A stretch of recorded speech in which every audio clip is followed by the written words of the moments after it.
All right, connecting. There we go. And there we are with Okay. one of the most unanimously liked and most successful people in the wrestling world, Coach I Dave don't Bell. know if Welcome. they're both debatable, but I thank you. I'm honored. I don't think they're too debatable, but you're a humble man too. Thank So, you. so how's everything going? How's your family and everything during this time? Family's doing well. My wife's a nurse, so she works in a nursing home. She tested negative. That was a concern of hers. So Yeah, far so good. Um, good. so far we're all healthy and just like everybody else, trying to stay sane and occupied. That's right. That's I, right. It's not easy. no, it's not. And how about you and your family? Everyone's good, thank God. Safe and just taking it a day at a time, right? It's all you can do. It's incredible because we're all, you know, when you think about, there's it's tragic and it's terrible and people are ill and people have died. But when you look, if you're looking for any kind of anything positive out of this, and you think of how God works in mysterious ways, like everyone had to take a step back. Right. We're all on the same playing field. you know, I had a Zoom meeting with our team just at 7 o'clock, and the kids are trying to get their workouts in, but everyone's pretty much had time to sit back, reflect, spend time with their families. So there's at least something positive is coming out of it. Yeah, there's always some silver lining, right? Yeah. So that is a good thing. All right, so a couple things I was thinking about asking you. What would you say some of your main philosophies for the team and building a dynasty? Excuse me. So, I when I took over the program, and I've told the story a number of times, it was never my intention to go and coach at one of the non-publics, and like I was always a fan of St. Joe's and Bergen Catholic, and serious some circumstances led me to Bergen Catholic, and at being a fan of wrestling, there was St. Edward's, and I always felt that there's what separated Bergen Catholic from being like a St. Edward's, and it's and if you talk to some of my early athletes like Brian Nunziato, I would tell him, one day we're going to be like St. Ed's, and he would just agree, shake his head. He'll tell you now that he thought that I was crazy, but it's having that. I think whenever you kind of insert yourself fully and you're all in, and you don't waver in your in your vision, I think that's important. Creating a culture. For years, we were one of the first teams that wrestled Blair back in. I think Brian was a sophomore, so we're talking in the early 2000s, and we won a few matches. Coach Buxton was kind; he put some other guys in. Brian Nunziato actually had a really big win against a really good guy. Could we compete with them? No, we really couldn't compete with them up and down the lineup. But it was, you can't get to that next level unless you know what it's like to wrestle that level. Right. You don't know what what a Blair team is like, or a St. Ed's, or any of the schools, that those nationally recognized schools, until you step on the mat, and then one of two things happen. You learn just, or you find out where you're at and how hard you have to work, and and if you've been working hard, sometimes you realize that, well, we're really not that far off, and that's and that gives that confidence and builds that culture. Because in the beginning, not everyone wanted to wrestle those teams, and you hear coaches talk about it, and if you have half a team that can compete at that level, and I mean, we had talented wrestlers, but maybe not on a national level like Blair had at that time. So is it fair to the whole team? And you know I, in retrospect, and I would still hold to it. I think that it was, because I think that at the end of the day, um, you know, 10 years down the road now, when these student athletes have graduated, they can say, yeah, we wrestled the best, and it will mean something to them. Where at the time it was, what are we doing? Maybe what are we doing this for, or are we that good? But it's no, we wrestled the best, and we never backed down. So Absolutely. And a lot of your guys, even in the room, the wrestle offs, they're going up against the best guys who could be state qualifiers, state place winners on a daily yeah, basis. it's one of the things, and that's another thing. Like, we, um, always chasing the better teams, and um, and I'm not going to give myself credit. I'm not going to say I'm any kind of a super coach, but I think the difference was, when you had those partners. If you had, there was a time we had 5 or 6 good partners, and then the other team, or the rest of the team, had decent partners. But as the room got better and as it got deeper, and everyone had to compete on a daily basis in practice, that just changed the dynamic. And you look at that, put that equation out to any of the top schools in the nation, the Wyoming Simmons and the Blairs and the Montinis, and you say,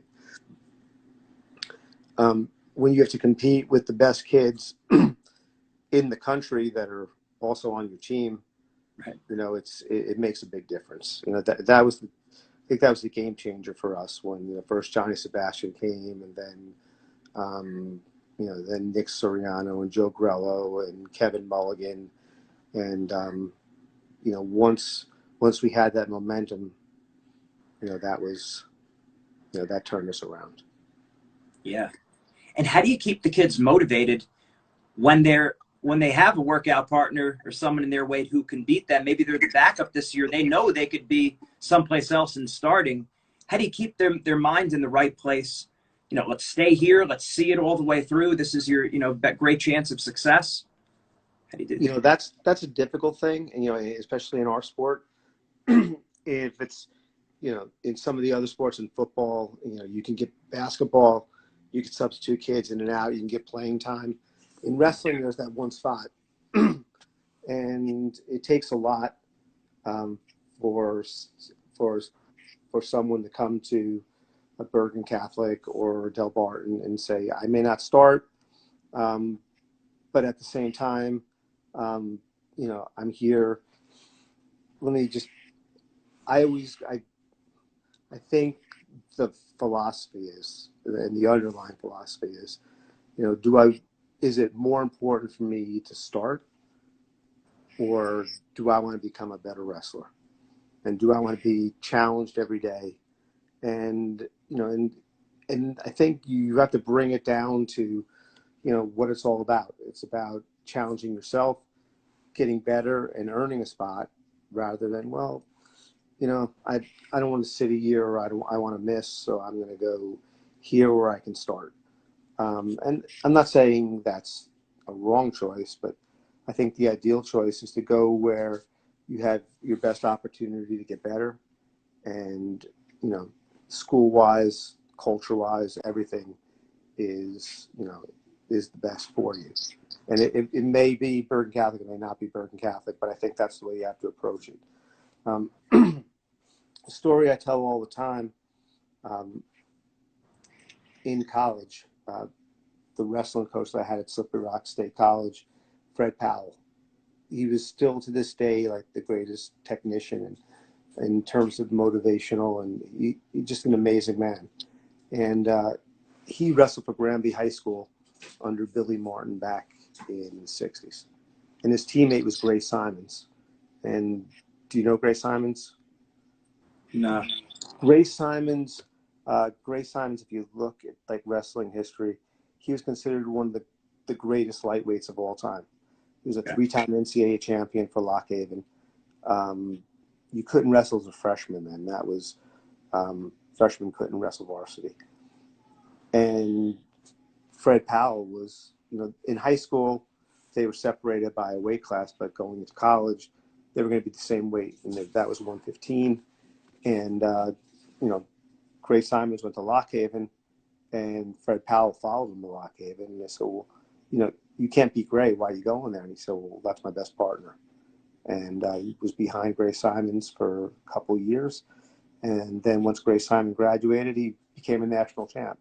So, you know, I think, you know, that's been a big influence, that kind of attitude. And, you know, Yeah. coming into these, you have to believe you're going to have a spot. You have to believe that you're going to earn a spot. If you're not, you know, how will you go out and win a state championship if you don't think you can win a spot on your team? So, you know, it's all mindset. And, Absolutely. and this year we had some, you know, we had a lot of guys commit to come to us who are very talented, who could have started on other teams. You know, next year, you know, we from like 120 up until what 145, 152, we graduate everyone. But we have a bunch of freshmen that were there and some coming in that, you know, they'll be ready to step in, and you know, and they've worked out with those guys. And you know, fortunately, we've been some tournaments where you could enter multiple guys. You know, so talking about keeping interest, like we try to get guys in as much as we can. You know, I'd rather go quality and training as opposed to, you know, quantity and, you know, and so, you know, our guys have that philosophy. They'll sit matches, other guys will wrestle, and you know, it's been working for us. Absolutely. And like you said, that's an important point. The goal dictates the behavior. And I know a lot of people that come to Bergen Catholic, their goal is to wrestle in college. Well, college, now you're dealing with everyone's good. So where are you going to make yourself the best wrestler? Of course, it's not just about wrestling. It's the faith. It's the school. It's the situation. It's everything. But just Yes. if we're just keying in on wrestling, if you're trying to be the best wrestler possible, you might need to, you know, join the pack of the pack of lions as opposed to being the lead among wolves. Yes, I think that very much so. And but getting back to, you know, like I know we're keying in on wrestling, but when a prospective student athlete will visit the school, you know, the other thing is I will tell them, if you're just coming here for one aspect, if you're coming here just to wrestle, you know, you may be disappointed because you may not. You really have to buy in and love like the culture of the school, and you know, I think all that lends to, you know, it just it's again, I hate to keep using the word cultural thing, but it's the culture of the school, and you know, you need to enjoy and be comfortable, and I think that helps you. If you're miserable with everything else and wrestling is, you know, your main impetus for being there, and if you know, and if you should not get a spot, you know, chances are you're not going to want to stay. But if you love the school and, you know, and you have a good camaraderie with your team, you know, you're willing to put the time in. And there hasn't ever been anyone that has really put the time in and that has really had that desire that hasn't gotten their spot. Yeah, well, that makes sense. I know we keep saying the word culture, but what are some of the things that really makes Bergen Catholic's culture special? Because we see a lot of championship teams in different sports. So you start to say they're probably doing something similar. There's probably similar values and virtues that are being preached by by the teachers, by the coaches, by the administration. You know, again, I'm biased because, you know, I've been at the school for a long time. But in terms of, um, you know, people perceive us just to be an athletic school where, you know, that's where our focus is. But, you know, we honor our athletes and, you know, we revere our athletes, but athletes and you know, everyone is treated the same. Yeah. And they talk about the brotherhood, and it's, unless you've experienced it, it's a difficult thing to really to really voice, find the words to voice. But these kids are, the whole school is very supportive of one another. Everyone has a spot, everyone has a niche, and there's a good energy, a good positive energy. I think we've had a lot of teachers there for a long time. We've gone through different administrators, but it's the students that make the school, and they live off that tradition year to year. They're proud of their school. They're proud of their teams. They're proud of their academics. They're proud of the colleges they're going to. So I really think that it's just a good environment. And again, I tell people when they're looking, and I think it's wise to look at all of your options. It's really where you feel best, where you feel most comfortable. And I'm not trying to sell the school, but of course I'm biased. Of course. So I think the kids. Okay. Last 2 years ago we had. Hey Frankie, 2 years ago we had Coach Hughes come from Lehigh, and he was watching a practice, he was watching a workout, and yes I do, and he said, at the end I said, so Coach, what'd you think? They work hard enough? Do you think they work well? And he said, it's not. He said what I saw in the room was, they worked hard, and they're high school kids, but what impressed me most is that they love being here, and they really care about each other, and they had fun. And that was one of the best compliments I think I've ever had. It was, these kids actually, there's an environment that they enjoy. And I think of myself I think of myself as being more a facilitator, in terms of what's important for me is to, every kid is different, and Gary Mayheb. Are you familiar with Gary Mayheb? He's now with USA, coached in Missouri, with doing Greco. He said, he had a great quote, always fair, never equal. Everyone gets treated fairly, but treatment isn't always equal, and it's people put different time into their training, and and not everyone, every kid, and even in college, that visit speaking with Coach Hughes, every kid is different, and one kid might be, like a Nick Soriano. Nick is. I don't think there's anyone that trained as hard as Nick. I mean, we have a lot of kids that train hard, but Nick, you kind of had to hold them back. And if we didn't have a match on Saturday, and we'd have a practice, and he would go, Coach, do you think, what do you think? Should I get a lift in? Should I take the day? And a kid like that, it's like, you take rest. There's no question about your commitment and what you're doing. And, you have to, and the other part of it is I feel like, there's kids that you really coach.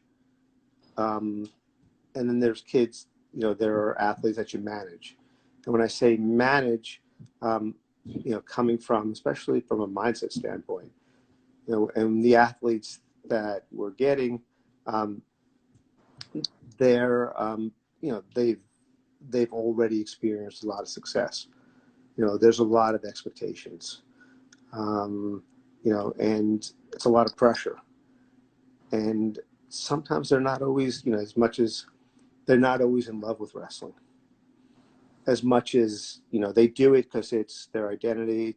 I think their love for wrestling is kind of diminished by the demands and the pressure that are put on them. It's not easy for them just to go out and compete and do what they love. There's always, there's always something, criticism, or Sure. people are watching them closely. So it's, when you have an athlete like that, it's not always so much of you know they're talented, but you have to keep them, you have to find a way to keep them positive, to keep them motivated, to see it through and to get the best out of themselves, and and as much enjoyment out of the sport as they can get. Yeah, that makes sense. And and I know you've dealt with a lot of wrestlers over the year, dealing with a lot of parents. What would be some good tips for parents on how to make the athlete's life better, facilitate their success, and also for the coach to help the coach do the coach's job, right? Everyone has a role. Parents parent, coaches coach, athletes compete, and there shouldn't be any overlap in between. So, Well, yeah. I think that one of the things, and it's not so much through any fault, not, I shouldn't say any fault, it's not intentional, but like negative programming. Like you can feel you're saying the right things, and not even being like not even being like negative reinforcement.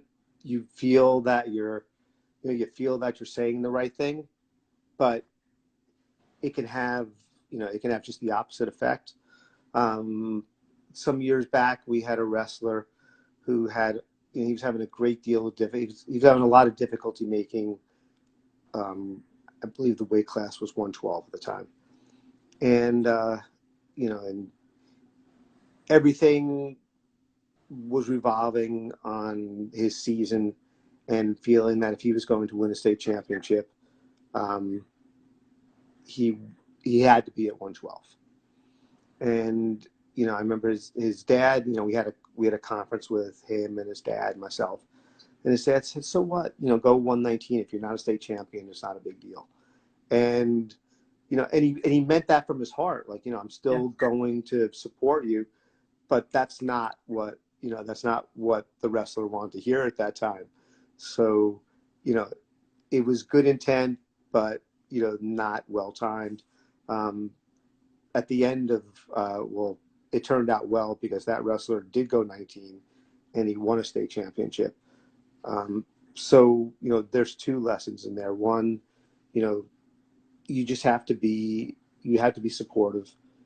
Two, that you can't have doubts. You can't, that's picking weight classes and thinking, and I think a lot of parents think that as well. Well, if I can get my son or daughter now to this weight, that's a better path. And there's no better path, because every year someone comes from nowhere, and and what are you telling your child if you're telling them that they can't compete in this weight? You're telling them that they're not good enough to win that weight. So by saying that, you're saying, well, you could be a state champ, but not at that weight. So am I that talented, or is it just, am I only as good as, am I better wrestling lesser competition, or perceived lesser competition? So then I think you're putting ceilings on people. Dave Crowell, do you know Coach Crowell from Nazareth? Yeah. I was trying to I did a clinic with him, and he was so experienced, such a good speaker, it put me to shame. But he was telling, and it was a coach's clinic, speaking about programs and program building, and they asked him, he said, what I tell my athletes? And we looked at him, and it wasn't like, hey, you did a great. I messed up there. He would tell his parents what to say to their athletes. You would think, coming off the mat and saying, "Oh, you wrestled great tonight," that kind of quantifies how you wrestled. It's like judging your performance. He told parents, just tell your kids that I loved watching you wrestle tonight. I love watching you do what makes you happy. So there's no judgment, and there's like, did I wrestle good tonight? Maybe I didn't wrestle so good tonight. If I lost, I don't feel I wrestled well. It's like, no, you went out there, and it gave me great pleasure. I loved watching you compete, and I think I think that was incredible advice. And I try to do that as much as I can in terms of like sharing that with parents. But you're That's great. That's great. That's important. And because, like you said, it's not based on the win or the loss. They're not going to insult the kid by the kid didn't think he wrestled well, but no, but you're my champion. It's like, no. I love to watch you wrestle. Yeah, it's not neutral. It's not judgmental, but it's very positive. And everyone, when at the end of the day, I think everyone, no matter what age, whether you're in your 30s, 40s, 50s, you want the approval of your parents. Of course. So if your parents are there and they support you unconditionally, what I think that's the best thing you can do. Larry Atsuka, I don't know if you remember Larry.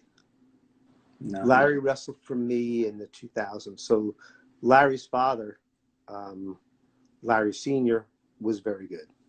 He took third in the state in New Jersey. And he went on, he wrestled at the University of Massachusetts. I believe it was University of Massachusetts. And he sure. When Larry came to Bergen Catholic, Larry came to play basketball. And he and I I met him. I was excited to meet him because, Larry Sr. was an early idol. And I met Larry, and his father called me and said, I don't know what you said to him, but he wants to wrestle. So, of all the wrestling parents that I've ever had, like Larry was probably the most accomplished. And the way he dealt with Larry was, he said, look, I'm here for a resource. I'm not going to critique you. I'm not going to be hard on you. The only thing that I ask is that you work hard, you give your best, and you respect the sport. And if you need me, I'm here. And, that's how they spent. And Larry didn't wrestle. He may have wrestled like 1 year in junior high.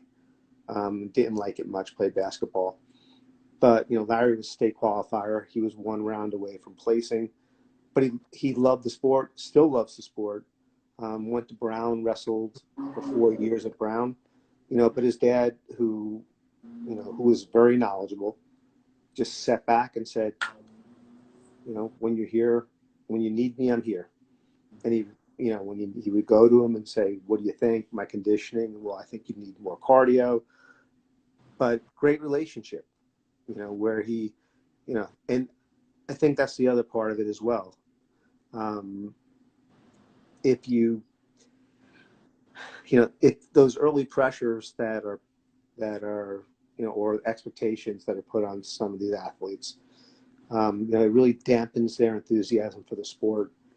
And by the time they get to college, it's very difficult for them to continue. And after that, sometimes they walk away from the sport. They don't have the best memories. But, you want to make it so that,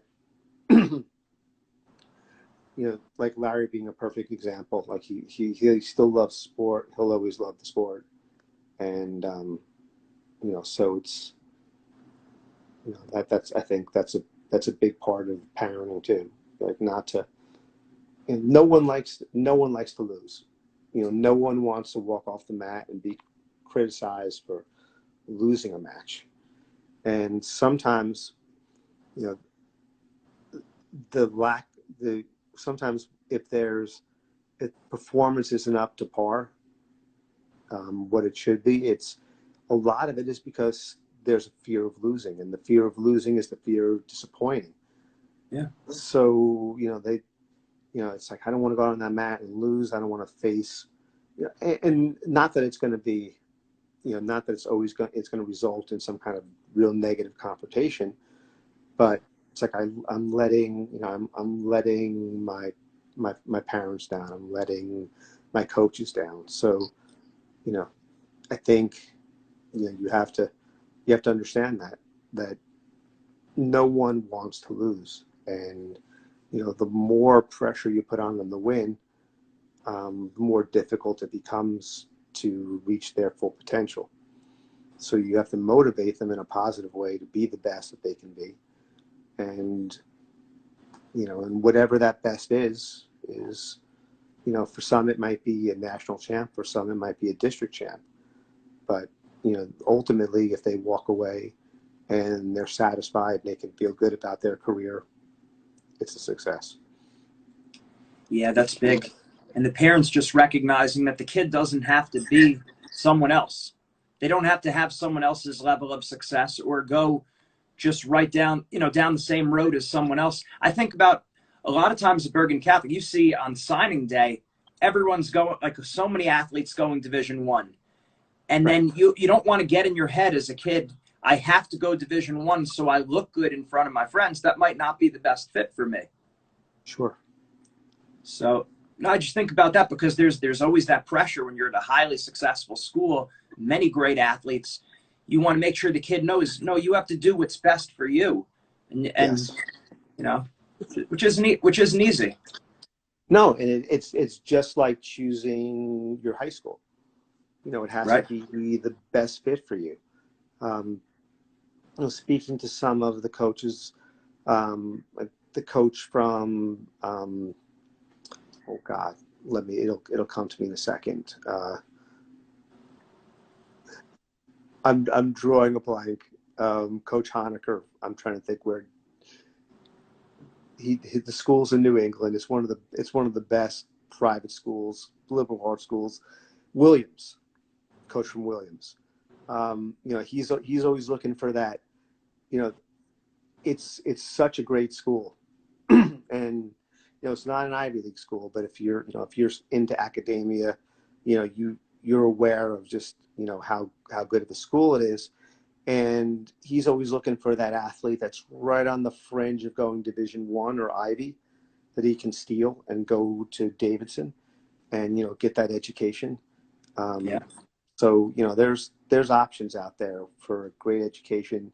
NYU, we've had a bunch of kids go to NYU and be very successful, as wrestlers and coming out, and and you're right. You have to realize, you have to make the best choice for your future, and sometimes that isn't always going a Division I route.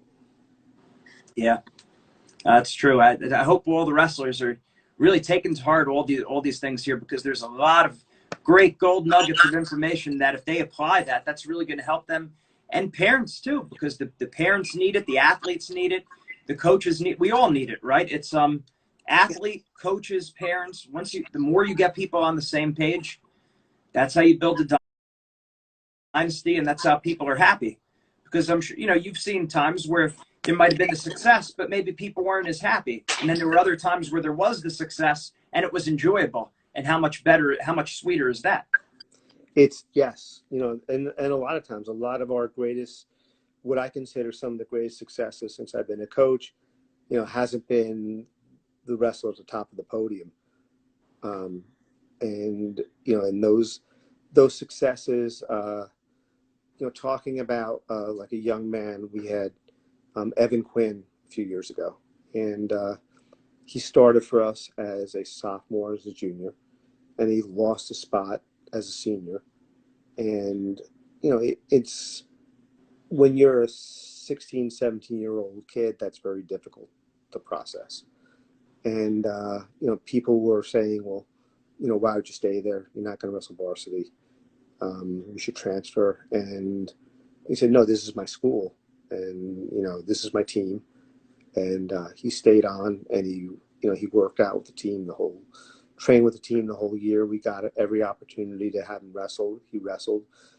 And as a coach, there's there are people out there, and I don't mean to be negative, that will say, like, why would you go to Bergen Catholic? They're going to recruit over you. They're notorious for that. And we all took it to heart. It hurt because Evan's a great kid, and he saw it through, and he was, by the end of the year, like, he was the team rallied around him, and he was, he was. I looked at him as a hero, and he still loves the school. He comes back and he still visits all the time, and we speak, and I couldn't be more proud. I couldn't be more proud of him than winning a state championship or winning a national championship. Tommy Casper, another kid who came in who was, he was talented when he came in. He was behind another wrestler, and then he started wrestling. He got a shot at varsity, and senior year, like, I made him a captain. You think he can handle this, the other coaches. And he wasn't vocal, but he was, everything that Tommy did, he did to the fullest of his ability, with integrity. And he ended up like being like the driving force of the team, like the heart and soul of the team. And he wrestled in the state tournament, and he wrestled a wrestler from Delbarton.